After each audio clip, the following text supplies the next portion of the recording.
Hi hello എല്ലാവർക്കും എൻ്റെ YouTube ചാനലിലേക്ക് സ്വാഗതം. ഇന്നത്തെ വീഡിയോ എന്ന് പറയുന്നത് ഒരു കുട്ടി വീഡിയോ ആണ് കേട്ടോ. ഞാനും കുഞ്ഞും എൻ്റെ അനിയനും കൂടെ ചേർന്നിട്ട് രാവിലെ ഒന്ന് ഏറ്റുമാനൂർ അമ്പലത്തിൽ പോയിട്ടുണ്ടായിരുന്നേ. രാവിലെ ഹസ്ബൻഡ് ജോലി സ്ഥലത്തു നിന്ന് വിളിച്ചിട്ട് പറഞ്ഞ് കുഞ്ഞിനെയും കൂട്ടിയിട്ട് ഒന്ന് ഏറ്റുമാനൂർ അമ്പലത്തിൽ പോകണമെന്ന്. അപ്പം അങ്ങനെ പോയതാണ് കേട്ടോ.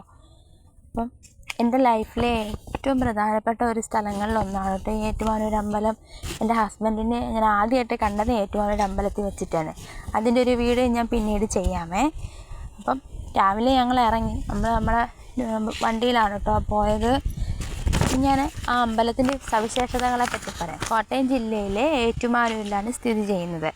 പിന്നെന്താ, രാവിലെ 3 ഭാവത്തിൽ കണ്ടുവരുന്നു എന്നാണ് വിശ്വാസം.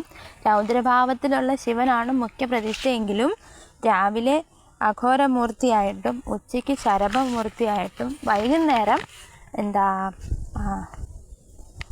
അർദ്ധനാരീശ്വരനായിട്ടും ആട്ടോ പ്രതിഷ്ഠ. പിന്നെ ഇവിടെയാണ് കെടാവിളക്കുള്ളത്. ഏകദേശം ഒരു 400-450 വർഷത്തിന് മേലെ പഴക്കമുള്ളതാണ് കേട്ടോ ഈ കെടാവിളക്ക്.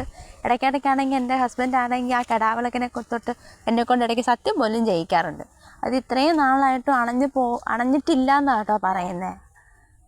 പിന്നെ ഇത് രാവിലെ വെളുപ്പിന് ഒരു 4 മണിക്ക് നട തുറന്നിട്ട് ഉച്ചയ്ക്ക് 12 മണിയാകുമ്പോൾ അടയ്ക്കും കേട്ടോ. വൈകുന്നേരം 5 മണി മുതൽ രാത്രി 8 മണി വരെയാണ് ഉള്ളത്. അവിടെ പോയി ഇരുന്ന് കഴിഞ്ഞാൽ തന്നെ നമ്മുടെ മനസ്സിന് ഭയങ്കര ഒരു ആശ്വാസമാണ്. നമുക്ക് എന്തെങ്കിലും സങ്കടമൊക്കെ ഉണ്ടെങ്കിൽ അവിടെ പോയി ഒന്ന് തൊഴുത് കഴിഞ്ഞാൽ തന്നെ അതൊക്കെ പരിഹരിക്കപ്പെടും എന്നൊരു വിശ്വാസം നമുക്ക് അവിടെ വെച്ച് തന്നെ കിട്ടും. എനിക്കങ്ങനെയാണ് കേട്ടോ. പിന്നെ അവിടുന്ന് തൊഴുതിറങ്ങി ഞങ്ങൾ മറ്റം ബേക്കറിയിൽ പോയി. മറ്റം ബേക്കറിയിൽ പോയിട്ട് 2 ഫലൂടയും ഒരു ജ്യൂസും വാങ്ങിച്ചു കേട്ടോ. കുഞ്ഞിന് ജ്യൂസും വാങ്ങിച്ചു കൊടുത്ത് ഞാനും അനിയനും ഒരു ഫലൂടയും വാങ്ങിച്ച് കഴിച്ചു. എന്നും അമ്പലത്തിൽ പോയിട്ട് വന്നു കഴിഞ്ഞാൽ മസാല ദോശയോ അങ്ങനെ എന്തെങ്കിലുമൊക്കെ കഴിക്കുന്നതാണ്. ഇന്നൊരു വെറൈറ്റി ആയിക്കോട്ടെ എന്ന് വിചാരിച്ചിട്ട് നമ്മളൊരു ഫലൂട വാങ്ങിച്ച് കഴിച്ച്. പിന്നെന്താ, അതൊക്കെ കഴിഞ്ഞിട്ട് പെട്ടെന്ന് തിരിച്ച് വീട്ടിലെത്തി.